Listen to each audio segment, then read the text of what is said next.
So we are here today to talk about preparing for a facility project. I want to start by thanking the Polk Brothers Foundation.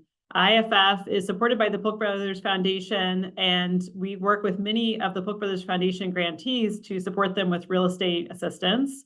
And they also make webinars to help nonprofits who are planning facility projects or thinking about planning them prepare and understand kind of what they're stepping into. So that's the goal of today. Is if you are in the middle of a project or maybe you're starting to think about one, I hope you walk away today with some new information or some more confidence about what you're taking on. Just before we get started, a little bit about IFF. IFF has a mission to strengthen nonprofits and the communities they serve. And we do this by bringing leadership, capital, and real estate solutions to our work with our nonprofit community. We have some values that I think are important to share before we get started. IFF prioritizes equity. We seek to be an anti-racist and anti-oppressive institution. We respect partnerships. Much of our work is really founded in working with nonprofits and the communities they serve to bring not just facilities, but the programs and the impact they deliver to those communities. We are always working to balance tension in our work, and we steward with heart. I am passionate about the work that I do with nonprofits and excited that I get to do this, working with many amazing leaders in the communities that they work with. IFF works in real estate solutions, and I'm working today and talking to you about that, but we do some other work as well. IFF is a lender for nonprofits, and we bring capital solutions to nonprofits in their facility projects. We do a lot of research in nonprofit sectors, and we also act as a developer ourselves, working in partnership with communities to bring development. I'm the managing director of IFF's real estate solutions team here in the Chicago metro area. A little bit about IFF's real estate solutions. We offer what we call full-scale real estate solutions, and we're going to talk about that in a few minutes when we talk about the phases of a real estate project. But we start with the first idea, the first challenge that an organization is having that might be connected to facilities, but really is starting with the community and how they deliver their programs to their clients and the people who live in those communities. We offer feasibility studies, site search, pre-development and construction oversight to facility and building projects. And we really work to make ourselves affordable, flexible, and responsive. Our expertise is in nonprofit buildings. So we have deep experience in a lot of projects that are providing human services, food pantry, emergency housing, early childcare, health clinics, and more. But we also often work with nonprofits who are taking on the role of community development, reactivating vacant buildings, you'll hear about today, and bringing important services and collaboration with the community to those to the residents of those communities. So our agenda today, we're gonna talk a little bit about what I hope you walk out of here with, and then talk about the phases of a facility project, the potential sources of funding, which I know a lot of people are very eager to find out more about how they find the money to do projects, and then talk about some stories about how to do that. So my goal today is that we're going to review the phases of a development project. I think this is important because it helps you identify where you might be at in a facility project, but also what to expect and who you might need to bring alongside you, whether that's board members, consultants, staff, and your community to be able to be prepared to execute a project. A lot of people are very interested in capital, which is the second thing that I hope you learn a bit more about today. But your ability to get that capital is really dependent on being ready to get that. And so that's why the phases of a development project are really important.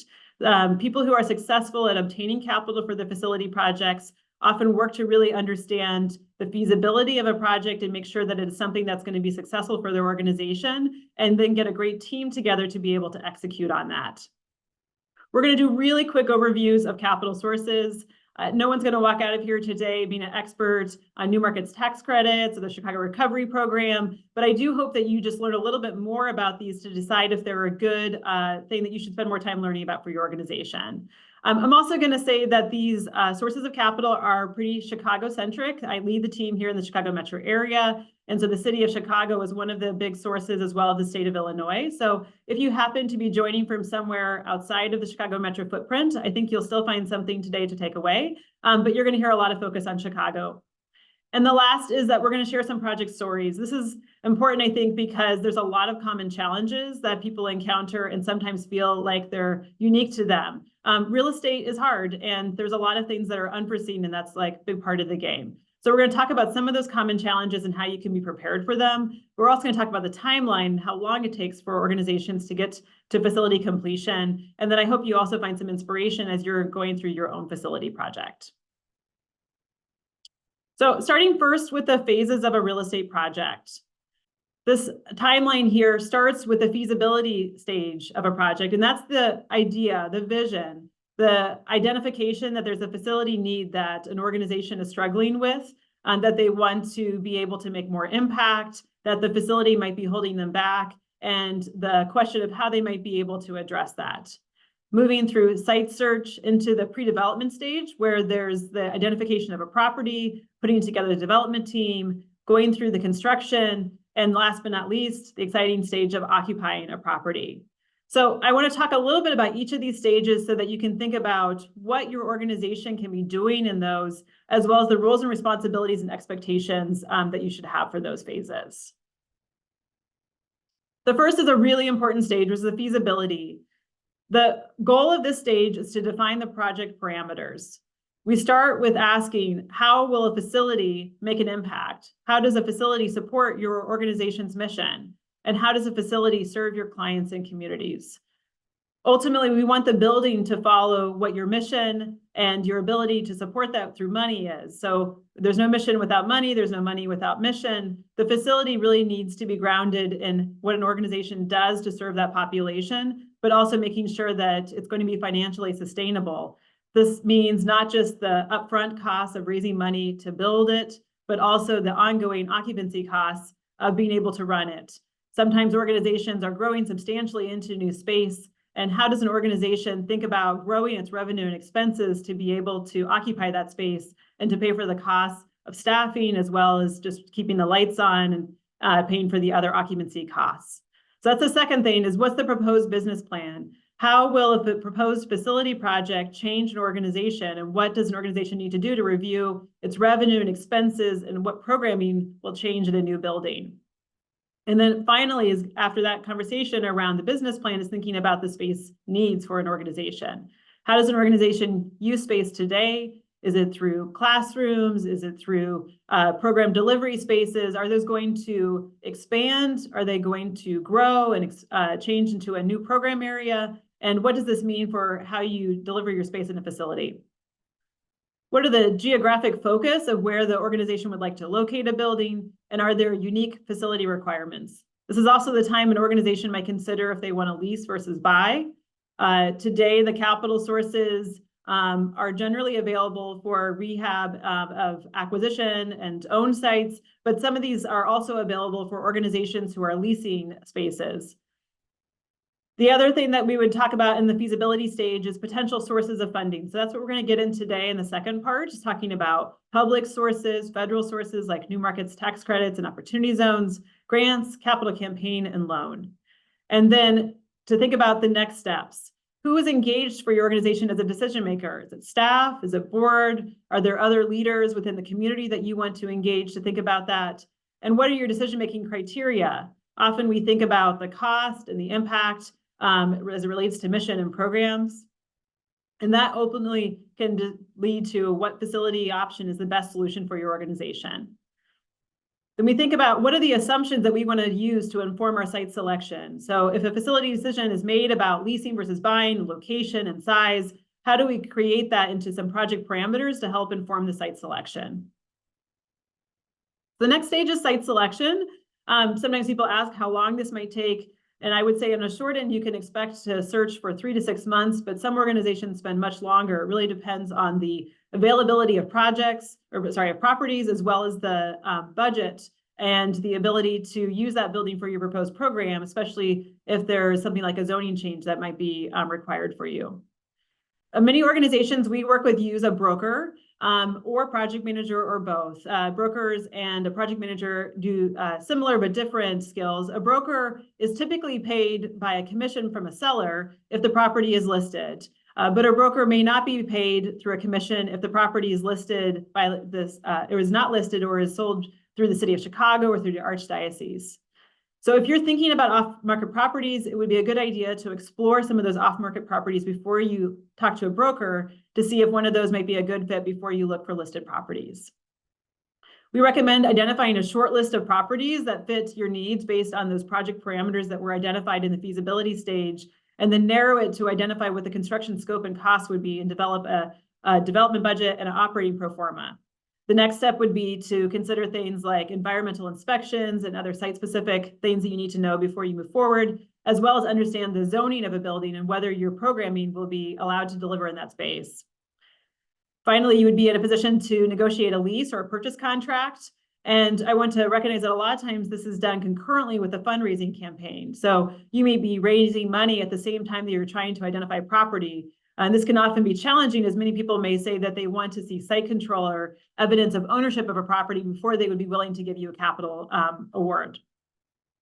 Also, an organization may need to revisit the site search criteria if they're not able to find properties. So if you're looking for spaces that are too expensive, you may have to think about your geographic boundaries, your square footage, or other pieces that you would be able to adjust. After identifying a property, we would describe an organization as the pre-development stage. All of these things are often happening concurrently. You're raising money, you're identifying site-specific information to inform your design and prepare for the construction scope. You're engaging an architect, often through RFP, procurement process, who will then go through schematic design, design development, construction drawings, and into permit drawings. And you're working to engage a contractor or obtain a cost estimate to help you understand what the cost of the building is. All of this will get an organization ready to be able to obtain a building permit and to be able to close on the financing sources and start construction.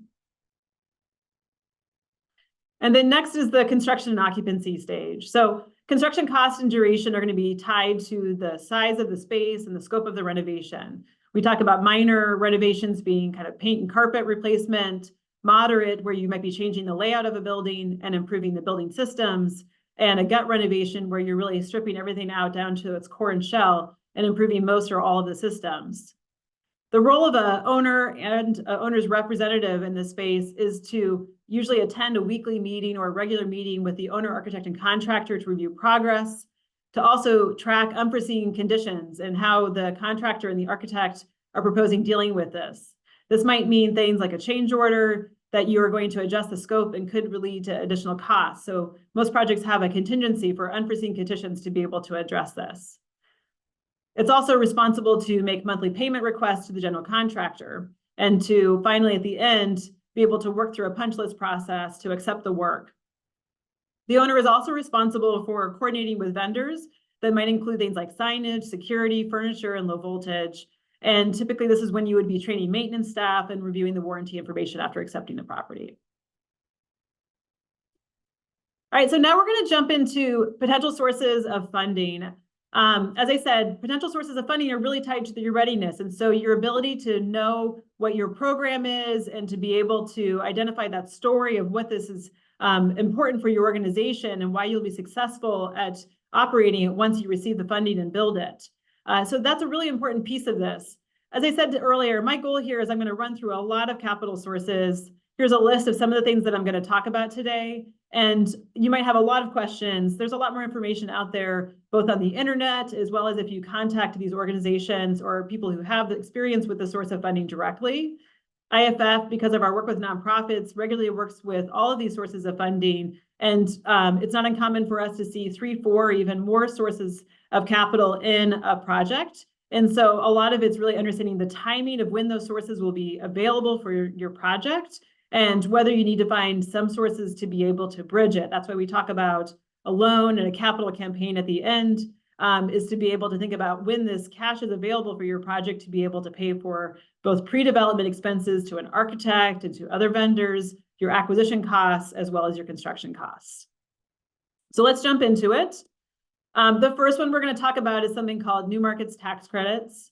This is a federal program, and to be eligible to use New Markets Tax Credits on a project, first you have to be in a qualified low-income census tract. So this is based on geography. So the very first thing an organization can do to see if this is something that fits for them is to look up on a map to see whether their site they're looking for is eligible. This can also be important if you're looking for a site and you think that new markets tax credits are an important source for you, to be looking in an area where you would have an eligible site. The other big thing with new markets tax credits is the project cost. There are a lot of fees that go with this program. And so typically we hear that these fees do not make it worth it your time if it's a project cost that's less than $7 million. The last thing I think is important here is that it's extremely competitive. Most organizations don't know if they'll be able to use new markets tax credits as a source for their project until they are further along in design, because they need to have a building that's ready, that's called shovel ready. And so it would be close to being ready to go for permit, or you wouldn't be able to close on new markets tax credits until you have your permit and your construction costs from your general contractor. If this seems to be something that fits your project, you can expect that you might get somewhere between 15 to 20% of your total project costs, depending on a lot of features about your project. So if you have a $10 million project, you could expect that you would get new markets equity that would be about 15 to 20% of that $10 million project cost. IFF has a great blog post to this that I shared at the bottom here. If you want to learn more about new markets tax credits, you can follow that link. Next is opportunity zones.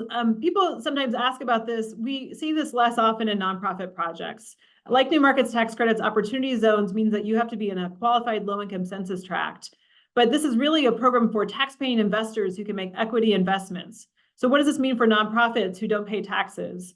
When we see nonprofits work with opportunity zones as a source, often they're working with potentially an investor foundation partner who's going to own their building, and they would be leasing space in that building. So this has to be something that's going to work for a nonprofit to be able to, one, find that partner investor who has the capital ready to invest in this and is interested in partnering with that nonprofit, and for the nonprofit to see value in being a lease-paying tenant in a space. So this does happen sometimes, but I would say it's a less common capital source for our nonprofit projects. Chicago Recovery Plan has gotten a lot of attention. There's an application due this Friday for organizations who are looking to apply for over $250,000 and up to $5 million for projects. This program has started in 2022, and so it's been around a couple of years. And the city has created a universal application for organizations. So they're centralizing capital sources like bond, TIF, Neighborhood Opportunity Fund, and other funding sources into one application. The program is targeting historically disinvested areas and is looking for shovel-ready projects. Some of those sources of capital need to be out in the street within a year or two, and so they are looking for projects that would already have momentum and be able to break ground within 6 months of award. This is very competitive. Most recently, the city announced in January some projects, and only 8 projects received grants over $250,000. And the city's been getting a lot more applications. So if you are pursuing this, it's really important that you have other funding sources identified for your project. And as I said, that you identify how you have momentum to be able to get to construction very quickly. This the city program, the Chicago Recovery Grant right now, is also how the city is awarding TIF funding. You can also identify if you're in a TIF eligible area, and that helps you understand if the city has TIF funds available for your project. So you can work with the city's website to confirm if your site is in a TIF. And then it's also important to understand if your TIF has funding in it. So this is a list kind of what the steps the city would go through to make a decision about awarding TIF money to a project. There are TIF eligible expenses, so new construction is typically not eligible. It's for site infrastructure and for rehab costs. And it requires going through city council. So it's a lengthy process of working with the city to be able to use TIF on a project. As I said, it's really important whether a TIF has money. So the city is considering kind of the future of TIF right now. There's been some news about some TIFs will be up for expiration and what this means for them and how the city might use future TIF dollars. So right now it's still available source that's through the Chicago Recovery Program, but we'll keep watching to see what happens. Related to TIF is something called the Small Business Improvement Fund. So this is a program that funds renovation costs. This is a really great source of funding. If you have an existing building and you need to deal with facade and other deferred maintenance for your building, and is eligible both if you're a tenant or if you own your building. So you can get a maximum award of $150,000 for a single tenant, up to $250,000, and you can reapply after 3 years. There is some limits, so it's called Small Business Improvement Fund. And so if you need to look really at your net assets and your operating budget to understand if you're considered to be a small business. And you need to get multiple bids and estimates from contractors. And it's typically reimbursements, so you need to be able to have your own agency cash to be able to pay for those costs, and then you get reimbursed from the city. But I really want to emphasize this as a source for people who have existing buildings that are trying to deal with capital needs. Neighborhood Opportunity Fund, this, as I said, is also through the universal application right now, but just a little bit about it. The goal of this program is that it uses funds from downtown development deals to support commercial corridors on the south and west side. So you can, again, like TIF, you can map to see if your project is in an eligible corridor, and you can apply for either up to $250,000, that's a little bit faster process, or you can apply for over $250,000 right now, and that's through the universal application. And then the other city source we'll talk about here is the discounted acquisition of city-owned land. So a lot of people are looking for free buildings, free land, and the city of Chicago maintains something called the Shy Block Builder website, where you can see if there's available land in your target area. These are sites that are generally already been environmentally cleared, and you might also see that there's city vacant land in your community that is not listed on Shy Block Builder. Oftentimes this leads to a conversation with the city's Department of Planning, as well as the alderman, to really understand what your proposed use is. A lot of nonprofit projects we work with have long timelines, and we'll be doing fundraising through that period. And so it may not be something that a Shy Block Builder application is going to work for you. And so that's why, talking with DPD and the alderman might be a better path for a nonprofit with that kind of long process. City properties come with a lot of challenges. Many times those properties are still around because they have a lot of environmental challenges. They have structural conditions that need to be addressed. And we've seen that in some cases, the cost of renovating a city-owned property can approach the cost of doing new construction. So really understand what you're taking on if you want to pursue a city-owned property. Typically, you cannot acquire a city-owned property until you've raised the money for your project. You have to go through city council, and you would need to meet city hiring requirements because the city is donating the property.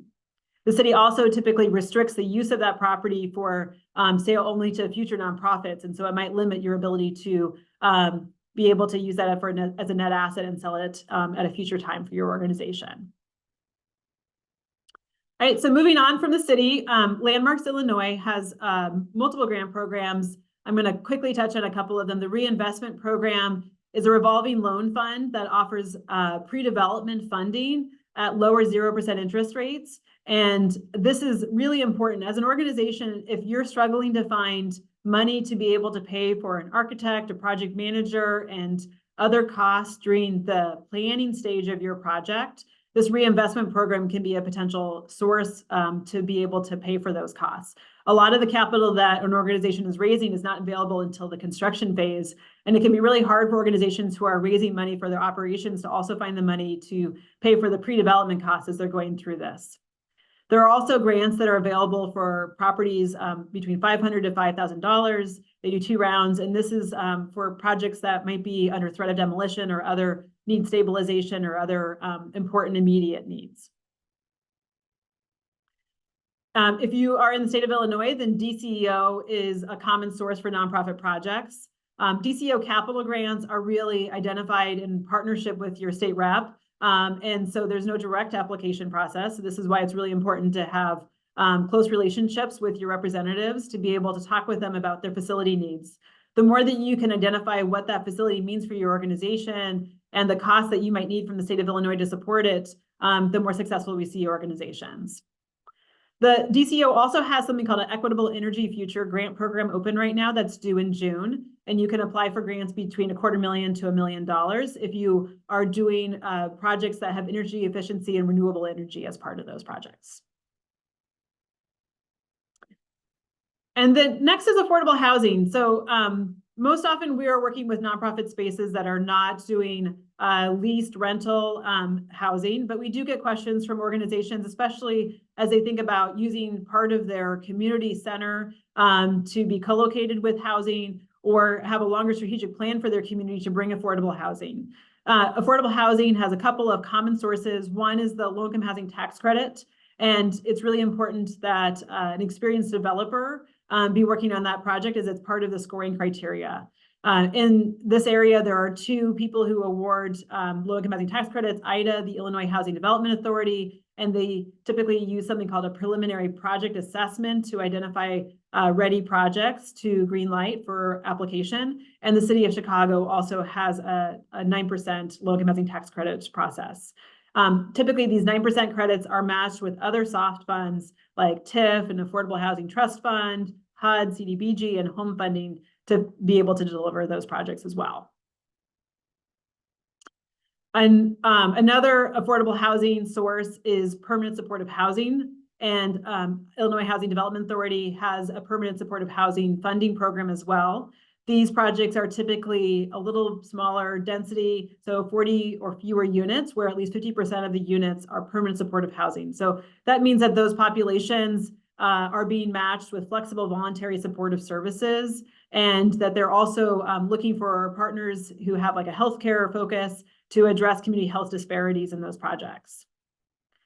IDA also operates a program called the Housing for Justice Involved Individuals. And so if you are an organization who is working with a reentry population and you're looking to either provide or partner with someone providing residential services, they have a program that first opened in 2022, and we're expecting another award process later in 2024 that would allow nonprofits to apply for up to $475,000 per project to bring emergency housing to the reentry population.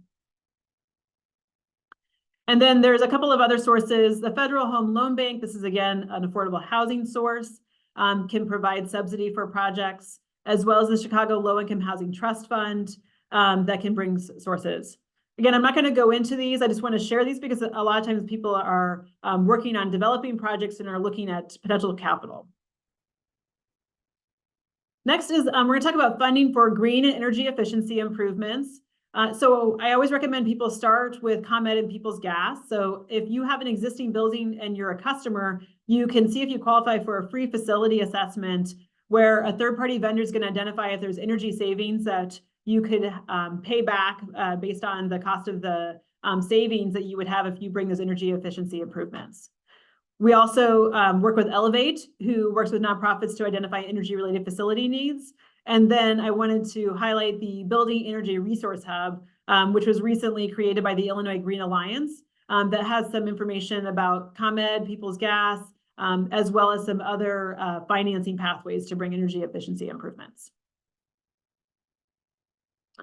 If you're looking at how you can reduce costs in your project, Designs for Dignity can be a great source of pro bono services for your interior design as well as furniture. So Designs for Dignity does not provide financial awards. They're not going to give you a cash grant, for example, but they can be a great partner to help with interior design of a space. And then they also work with furniture vendors to collect donations that can be used as part of your own furniture plan in a project.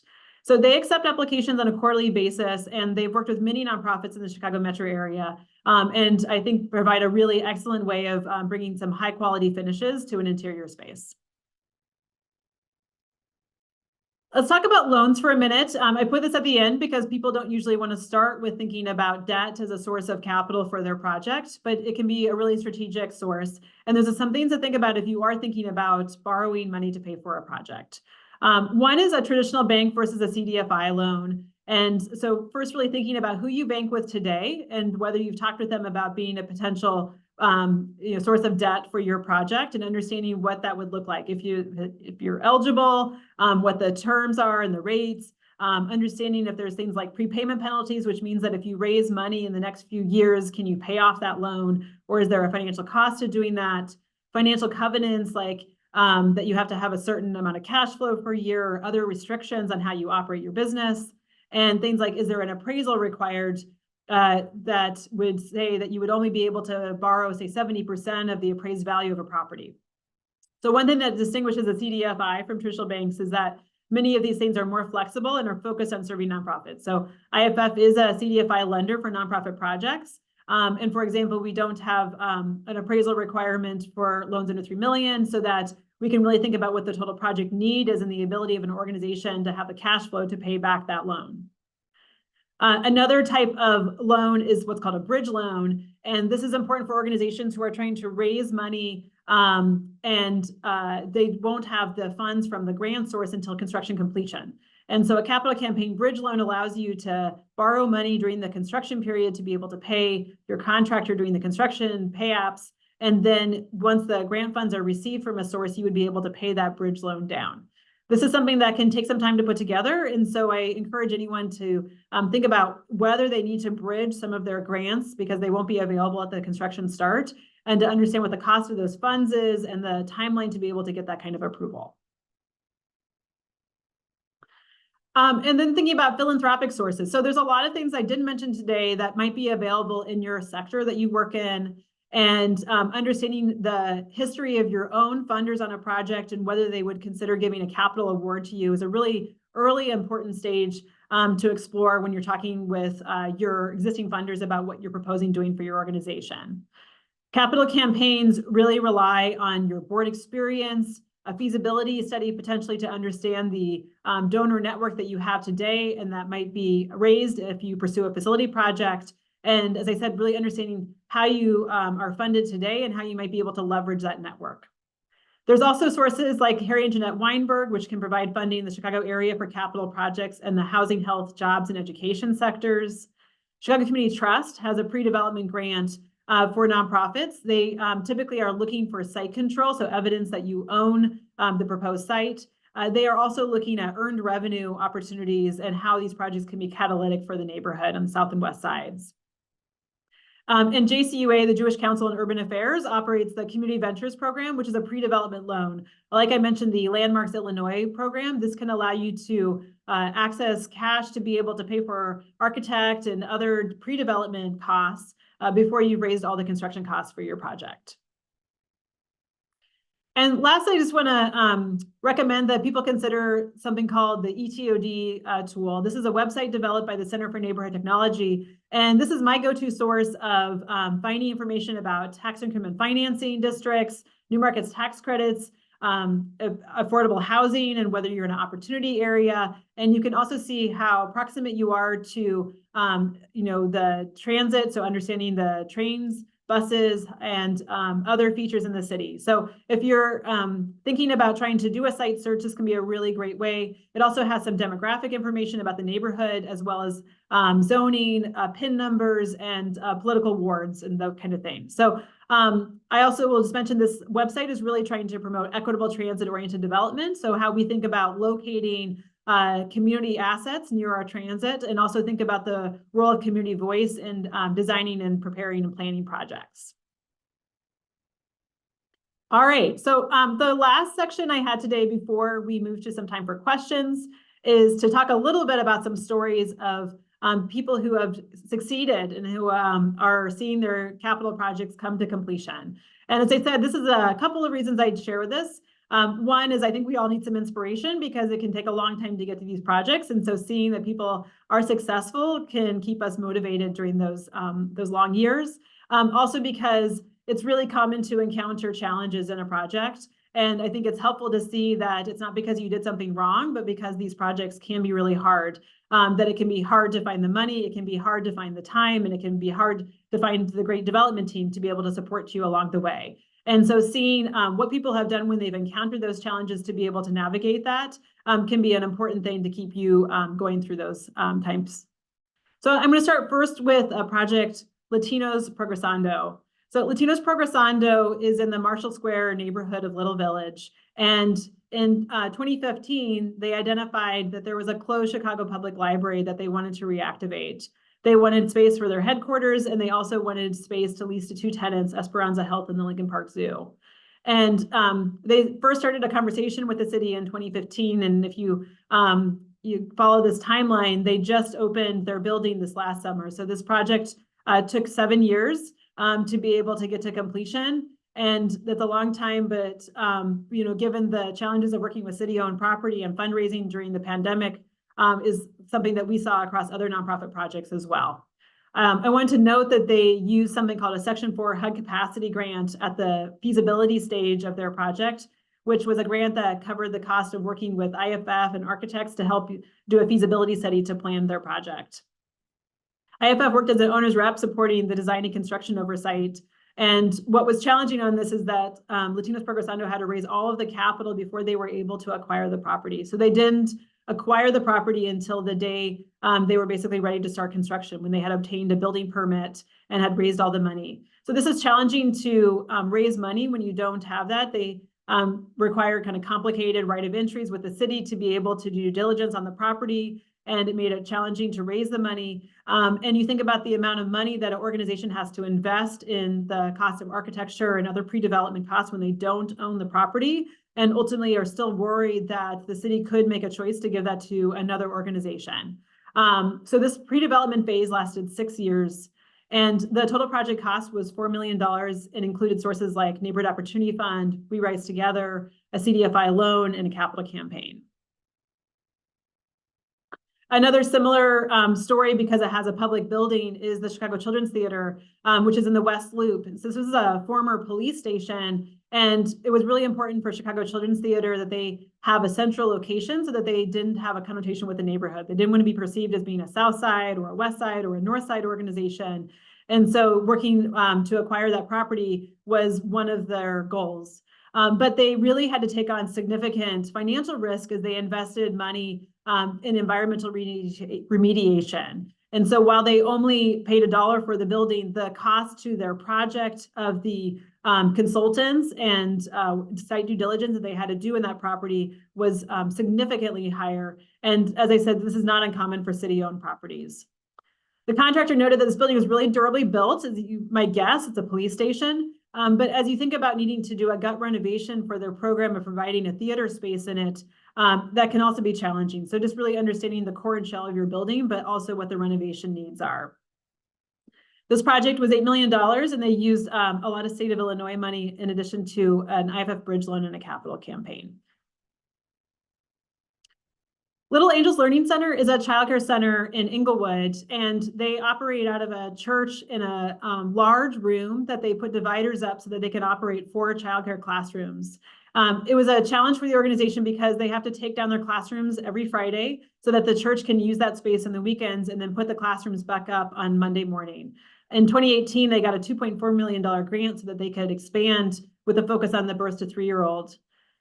The challenges of this project, they worked to get vacant land across the street from the city, but they saw significant cost escalations, and that during the pandemic, many people encountered supply chain delays as well as construction cost increases.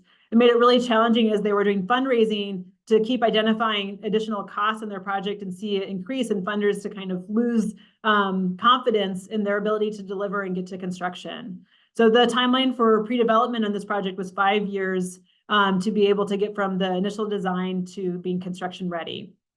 Construction is underway right now, and the building will be delivered in summer.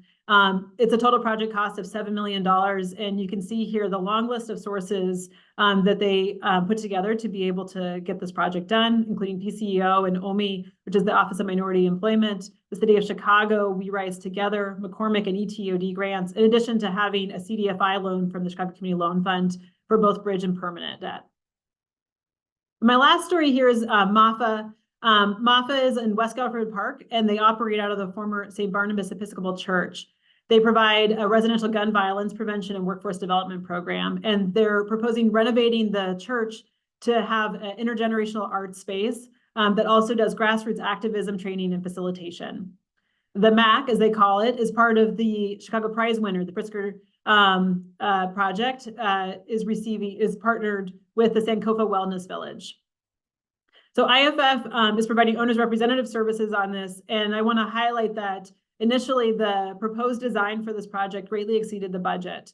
In this case, the capital campaign really was kind of at its limits, and the organization wanted to do value engineering and reduce scope. The project team had to really come together to think about how you balance maximizing program improvements in this space and also address building needs like deferred maintenance and accessibility challenges.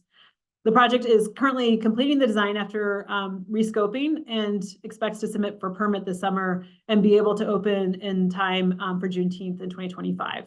This project has a budget of $3.5 million with the state of Illinois and city of Chicago, in addition to some funding from the Climate Change Infrastructure and the Chicago Prize grants.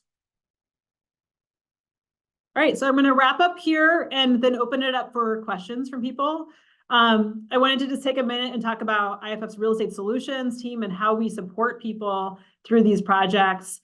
I think today you've heard that there's a lot going on and that having a really ready project at the beginning, it can be really foundational to the success of your project later on. So we work with organizations to do something called a facility feasibility analysis, where we identify what your organization's mission, goals, and financial goals are for a facility, and then work to identify space needs, different development scenarios, and how you might deliver that project and compare them. And then think about how you might use decision-making criteria to identify what path you want to choose to move forward on before you start a site search.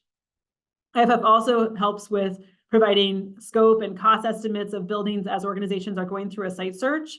And we also provide pre-development and owner's representative services. So doing architect selection and general contractor selection, as well as working with your capital stack. So understanding what your development budget is, and then supporting with real estate readiness on your grant applications. So while we're not a grant writer for any of the grants that I listed above, a lot of those rely on real estate readiness. And so we help position nonprofits to have projects that will be successful when they go in for application, with understanding what their gap is, what needs to happen next, and what the timeline is to be able to complete those projects. All right, so I'm going to open it up for questions now.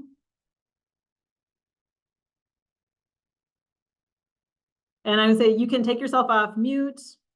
If you want to ask a question, I'm just checking now some questions in the chat. So I see a question about whether this presentation will be sent out. And yes, I think that if you registered today, that you would be able to receive a copy of the slides that we saw today. That Remel, do you have your hand up? Yes, I do. So Ramel with Equiticity, I am raising my hand because my question is, thank you first and foremost for this presentation, very informative. Do you have any sort of templates that we can leverage that can help us figure out some of those granular details? Because when you say we need to have a feasibility assessment, all of these different portions of the process, right? Ideally, we need to be able to break that down, figure out who we can task with those specific responsibilities to get us to completion of these various phases. So do you have any sort of template, or is there a way that we could sort of set up some time with you to sort of map that out within our organization? Because I think there are so many steps to this process, and visually, I think we need to see that and figure out the resources that we have to allocate. What does a good, solid team look like for a process like this? And what really will be the sort of time commitment to make a lot of this happen, I think would be beneficial. So anything in that realm where we have something visual that we can be tracking and monitoring where we are in the process, I think would be very helpful. Yeah, well, so I'm going to start with thanking you for really thinking about that feasibility stage and how you get prepared, because I was emphasizing how important that is. The slide that I had on the feasibility stage of a project in the phases of the pre-development is, I think, a great way of really thinking about what you need to be ready to answer for your organization. And so it started, we was really thinking about how will this facility support your organization's mission, and what's your business plan? How will you operate in it? What is your revenue and expenses? So those are important internal steps for an organization to start to think about, like, who's going to participate in that conversation? Do you feel like you can answer that question today? Or do you need to pull together stakeholders like staff and board or community members to be able to answer those questions? That can sometimes happen through strategic planning at a nonprofit, and through other kind of annual planning that you might do. But IFF also works with organizations to kind of support this with a facility feasibility plan. It's not really a template thing, really, it's something when IFF works with a nonprofit, it typically takes about 3 to 4 months because we start with thinking about facility goals, how you use space, leading to a space plan that identifies what the square footages and uses of a proposed building would look like, and then thinking about your assumptions. So what are your assumptions about geography? How might we think about the acquisition of a property in that, and what the cost assumptions are? What are your assumptions about the renovation needs of a property, and how might we come up with assumptions about cost estimates for that? And then thinking about capital sources. And so going through this long list of capital sources and thinking about what capital sources might be the right fit for your organization. So, some organizations do that work internally, but it is something that IFF, through our real estate consulting, that we also offer to an organization if you're looking to think about doing that yourself. Thank you. I saw a question here about what is a CDFI loan. It's probably going back to my slide about a traditional bank versus a CDFI. Sorry, I probably ran through that a little quick. So a CDFI is something called a Community Development Financial Institution. And a CDFI is under the US Treasury. Lenders are designated as a CDFI lender. And CDFI lenders are intended to really provide more flexible financing for different sources. So IFF is a nonprofit lender. We intentionally work to provide loans to the nonprofit sector. Other CDFIs might intentionally serve homeownership and some other areas where that's a high need. Traditional banks typically are making loans with the clients that they serve. So you might have existing banking relationships with them, or if you're looking to talk to a bank, they may expect that you would move your existing banking relationship to that bank. And they're really tied because of the US Treasury, they have some limits. So for certain reasons, they have to make loans based on appraised value because they're concerned about kind of protecting the money that they're lending out, that it would be repaid again. And so this is something that if you're exploring a loan, talking to both traditional banks, which is, like Chase and PNC and Fifth Third and the banks that you're probably thinking of that you see in your community, and talking with a CDFI about the pros and cons of each of them so that you could understand what that might look like. So I see someone says, do you know whether the streamlined application that is due this Friday with the city of Chicago will open up again later this year? And what is the frequency of this opportunity? So great question. I wish we all knew that. That no, the city has been opening these a couple times a year, but with the new administration, we don't know exactly what that will look like. So Mayor Johnson did announce in December that they're discussing some process improvements that are related to capital awards. A lot of the Chicago Recovery Program is tied to ARPA funding. ARPA stands for the American Rescue Plan Act. And so this was COVID-related recovery money, and the city has to award this funding within a timeline or potentially lose that funding. So we don't know if there's going to be changes to the Chicago Recovery Program, and the best thing is to keep following the city's website and both checking in regularly on the Chicago Plan website. And IFF is also working to kind of make this information available to organizations that we're working with as well. I have a question. I'm involved with a community center, Coppin Community Center on the south side of Chicago. We did qualify for the SBIF grant and we'll eventually get the $150,000, but we need a lot more. So we're looking for other sources to supplement what we're getting from the city. So I saw through your presentation that you can apply to several others and combine them together. That and information on how to develop a capital campaign. I would very much like to sit down and talk with your organization and see if you can give us some guidance on how we can proceed ahead. We're looking at foundations, we're looking at different places that will give us funds, not necessarily loans, but we need some guidance. We're halfway through the process, but there's a lot more that we need to, knowledge that we need to get. And even once we do the renovation to the building, which is substantial, we need to also look at sustainability of our programs. It's a community center where it's not always going to get a lot of rental or leasing availability, or if we do, it's not going to be for a lot. So we still need to think about how can we sustain any programs that we bring into our facility as well. So if we could get a little assistance, I would love it. Yeah, well, so I'm just going to start with saying, please reach out to me. I shared my email, and if you've gotten an email to register for this, then you have my email through there as well. So I take a lot of inquiries with people that are just about kind of where people are and where they can be going. And so we do a lot of kind of technical assistance, office hours coaching through organizations. I offer this webinar in part to share as much information as we can, because the more nonprofits have, the more nonprofit facility projects happen. And that's something that I really want to see. But it's also to like share that this is not something that's easy, and that a lot of organizations work with, you know, different kinds of consultants, whether it's IFF or someone else, to be able to support them as they go through that. And so being able to, you know, have the expertise is in sounding board. So I'm happy for people here today who want to talk more specifically about their project to reach out to me so that we can talk about kind of next steps. So I saw someone has a question here about the Chicago Recovery Grant and whether site control is preferred, but not required. So we're working with some organizations who are trying to obtain city-owned land, for example. And so they are applying for a Chicago Recovery Grant with a city-owned land site identified.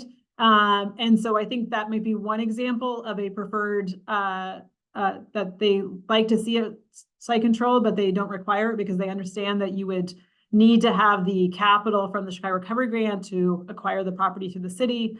I think there might be some other situations, but I would be, I can't think of any winners of that project who had a private site that they didn't already own, that were getting over $250,000. So if you are trying to acquire private land, the concern is that ultimately, you know, a funder will give you money and that you will lose the contract, you'll lose the property because you didn't raise all the money in order to acquire it. And that finding and pivoting to another site can take a lot of time and potentially really challenge that project. So that's why not just the city, but most funders are expecting to see site control. So site control, when we use that word, ownership is the preference, that you actually own a parcel. Another way that you can get site control is you have a purchase contract with like a timeline. And so sometimes people might have a purchase contract that has like a zoning contingency, for example. So they plan to buy a building, but only if they'll get the zoning approval that will allow them to operate it. So community centers, food pantries, shelters require special use approvals. And so they might have a site control agreement that has something like that. Sometimes we also see site control where there's like a friendly seller. So there might be a nonprofit or another, you know, a current landlord or something like that, where there's a lot of confidence that that seller is not going to back out.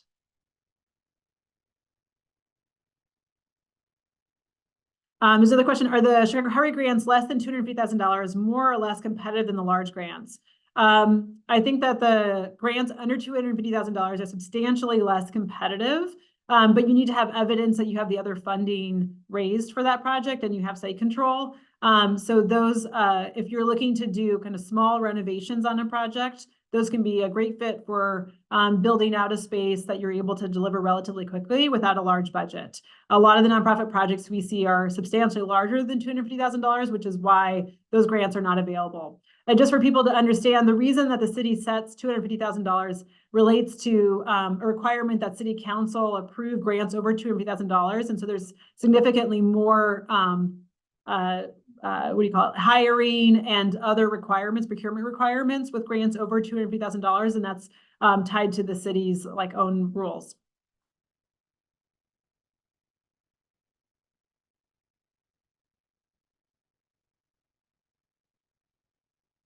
I'm reading through questions here. If anyone wants to jump in, they're also welcome if I haven't addressed something.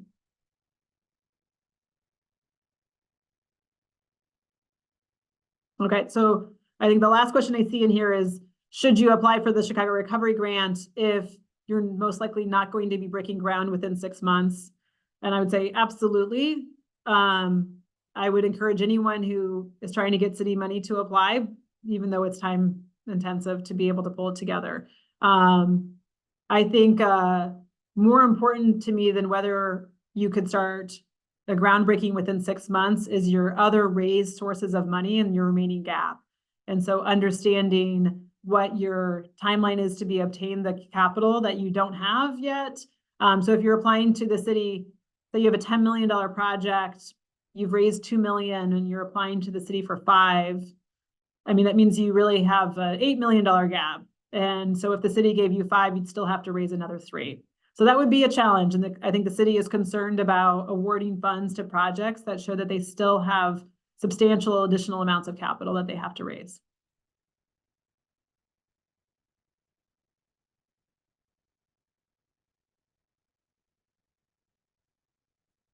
I think I've gotten to all the questions. I'll stay on a couple more minutes here to see if anyone else wants to jump in with something. But I want to thank everyone for joining, and again, just reiterate that if you have questions, you're going through this, that IFF is a resource to be able to help nonprofits with planning these projects. So please go ahead and reach out to us.